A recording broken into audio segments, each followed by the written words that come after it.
Happy Saturday, guys! So, I actually want to make this video kind of serious, but first I feel like dancing.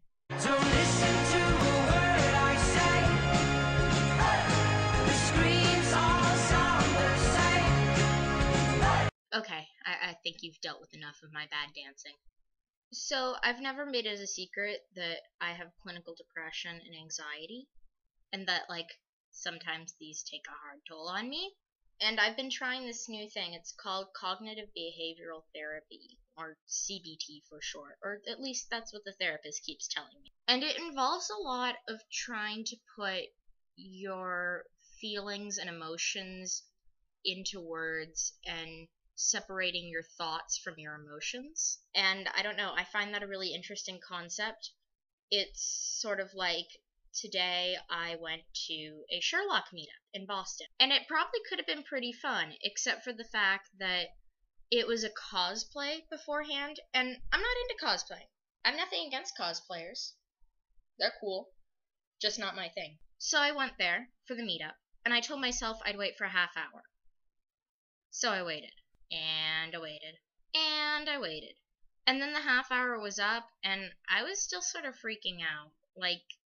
It didn't feel good. I felt very much like I was in a large sea of people and felt very, very lost. And it sort of struck me all at once that this is what the therapist who I've been working with for CBT has been trying to help me with. When you're scared, you're not always sure why you're scared. It sounds silly, but it's true sometimes. But this time, I really just sat there, still a little terrified of being in this large sea of people and very much wanting to escape and needing my own privacy and space. But I stayed there for an extra minute and sort of thought about it. And it started to make sense. It all sort of started to click. When you're scared, there's this little voice in the back of your head that goes, "Get me out of this situation. I want to go home. I want to go home. Get me out. Get me out." And I started to try to put those emotions and that little voice in the back of my head into thoughts. And it really helped me calm down and get out of a situation that could have turned me into a shaky emotional mess for the rest of the day. And you know what? It was fine. I went to Barnes & Noble. I had some lunch.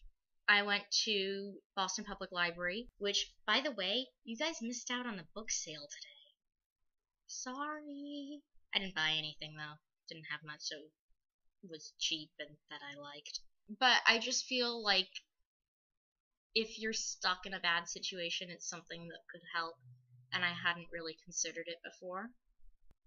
And I don't know whether you guys get into situations where, like me, it feels like sometimes you get a little out of your head and your emotions overwhelm you. But if you ever do, it's something to think about.